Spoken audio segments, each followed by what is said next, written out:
দিদি ভাই, এই হচ্ছে ডক্টর শ্রীমতী সেন। এই কথা শুনে চমকে যায় কৌশিকী মুখার্জি। হ্যাঁ দর্শক, এমনটাই দেখতে পাবেন আজকের পর্বে। নতুন পর্বে দেখা যাবে উৎসব কৌশিকীর চেম্বারে বসে থাকে, আর তখনই কৌশিকী মুখার্জির একজন কর্মচারী সেখানে যায়। সেখানে গিয়ে তাকে জিজ্ঞেস করে, আপনি আপনি এখানে কি করছেন? তখন উৎসব একটু আমতা আমতা করে বলে, ও আমি আমি আমি আসলে এখানে একটু ফাইলগুলো দেখছিলাম। তখনই সে বলে ওঠে, আপনার এত বড় সাহস কোথা থেকে হলো যে আপনি কৌশিকী ম্যামের এখানে বসে আছেন? তখন উৎসব রাগান্বিত হয়ে বলে, এই আমি কে মানে? তুমি কে? হ্যাঁ তুমি কে? তুমি জানো না আমি কে? আমি হচ্ছি উৎসব মুখার্জি। তখন মেয়েটি বলে, আপনি যেই হন না কেন, আপনি এখন আমার মতোই একজন সাধারণ কর্মচারী। তো আপনি কে এখন আর এটা বলার কিছু নেই। ম্যাডামের নির্দেশ আছে, কোনো স্টাফ এখানে বসতে পারবে না। এ কথা শুনে অনেক রাগ হয়ে যায় উৎসব। মেয়েটি তারপর কৌশিকী মুখার্জিকে কল দেয়। কল দিয়ে জানায় যে উৎসব মুখার্জি অফিসে এসে বসেছিল, সে তার চেয়ারে বসেছিল। সে সব কিছু কৌশিকীকে জানিয়ে দেয়। কৌশিকীর মুখ থেকে উৎসবের বউ মেহেন্দি একথা শোনার পর, কী ধরনের স্টাফ আপনার, যে আপনার ভাই সেখানে সেটা নিয়ে আপনাকে অবজেকশন জানিয়েছে? তখন কৌশিকী বলে, সব কিছুরই একটা রুলস আছে, সেটা হচ্ছে অফিসে কারো বসার নিয়ম নেই বসের চেয়ারে। তখনই প্রীতি কাকনের বিয়ে নিয়ে কথা তুলে। সে বলে, বুঝতে পারলাম না, এমন একটি পরিবারের সাথে কাকনের বিয়ে ঠিক করলো কৌশিকী মুখার্জি। এর পেছনে কি কোনো কারণ আছে?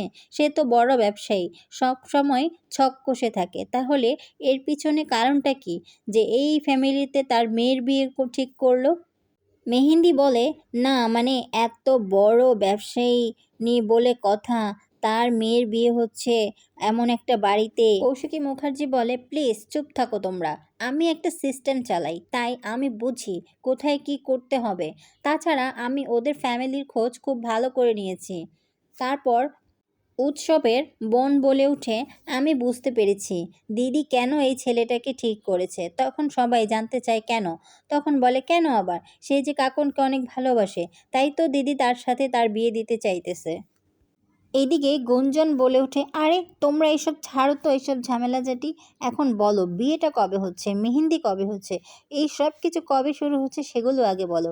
কৌশিকে বলে, হবে, সব হবে, কিন্তু একটু সময় তো লাগবে। আমার কাকনের বিয়ে হয়ে যাবে, কাকন অনেক দূর চলে যাবে, সে বড় একটা রাজত্ব পাবে, সেখানে সে রাজরানীর মতো থাকবে। এসব কিছু সে কাকনকে বলে। 15 দিনের মধ্যেই বিয়েটা হয়ে যাবে, কারণ ছেলে বিয়েটা করেই বিদেশে চলে যাবে। এদিকে উৎসব যে ঘড়িটা পেয়েছে, সেই ঘড়িটা পেয়েই কাকুমণিকে ফোন করে ডেকে নিয়ে গেছে। কাকুমণি বাসা থেকে সেখানে গেছে, তার সাথে গিয়েছে মেহেন্দিও। কাকুমণি তাকে জিজ্ঞেস করে, তুই কি শিওর যে এই ঘড়িটাই সেই ঘড়ি? তখন উৎসব বলে, আমি শিওর কাকা, আমি 100% শিওর। এই ঘড়িটা আমি কৌশিকী মুখার্জির অফিস থেকে পেয়েছি, ওর অফিসে ওর কেবিনের ড্রয়ার থেকে আমি পেয়েছি। তখনই মেহেন্দি বলে, আচ্ছা দাও তো দেখি ঘড়িটা, আমি একটু দেখি। ঘড়িটা মেহেন্দি হাতে নিয়ে বলে, উৎসব ঠিকই বলেছে কাকুমণি, এই ঘড়িটাই সেই ঘড়ি।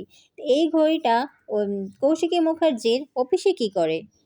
তার মানে কৌশিকী মুখার্জি জানতেন যে দুর্গা মুখার্জিকে কে তুলে নিয়ে গিয়েছে, কে কিডন্যাপ করেছে। এই বিষয়টা পুরোটাই কৌশিকী মুখার্জি জানতেন। উৎসব তখন বলে, 100% কৌশিকী মুখার্জি এই বিষয়গুলো জানতেন।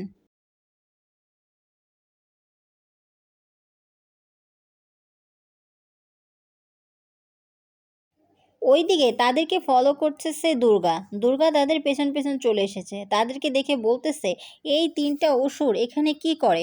তাদের হাতে দেখে আবার একটা ঘড়িও দেখা যায়, এই ঘড়িটা নিয়ে তাদের আবার কি কাজ? সে তখনই কৌশিকী মুখার্জিকে ফোন দেয়। ফোন দিয়ে বলে যে তারা এখানে 3টা অসুর এখানে এসেছে, আর এসে একটা ঘড়ি নিয়ে শুধু নাড়াচাড়া করছে আর কি যেন বলছে। ঘড়ির কথা শুনে কৌশিকী মুখার্জি চমকে যায়। সে সাথে সাথে ক্যাবিনে অফিসের ড্রয়ার খুলে দেখে যে ঘড়িটা সেখানে নাই। তখনই সে দুর্গাকে বলে, দুর্গা তুই আত্মগোপন করে ফেল। তখনই দুর্গা বলে, হ্যাঁ কেন আমি আত্মগোপন করব, যা হবে সামনাসামনি হবে, আমি আর কোনো আত্মগোপন টোপনে যাব না। আর তুই এত কথা বলতেছিস কেন? এত কথা না বলে ঘড়িটা নিয়ে কি হয়েছে সেটা বল না, সেটা বললেই তো হয়ে যায়। তখনই ঘড়ির কি কালার, কেমন ঘড়ি, সব কিছু সে কৌশিকী মুখার্জিকে জানিয়ে দেয়। আর কৌশিকী মুখার্জি এই ঘড়িটা কিসের ঘড়ি সব কিছু সে দুর্গাকে বলে। দুর্গাকে যখন রাজনাথ মুখার্জি নিয়ে যায়, তখন যে রাজনাথ মুখার্জির হাতে ঘড়িটা ছিল সেই কথাটা সে দুর্গাকে জানায়। তারপর দুর্গা সব কিছু জানতে পেরে যায়। হ্যাঁ দর্শক, এমনটাই ঘটতে চলেছে আজকের পর্বে।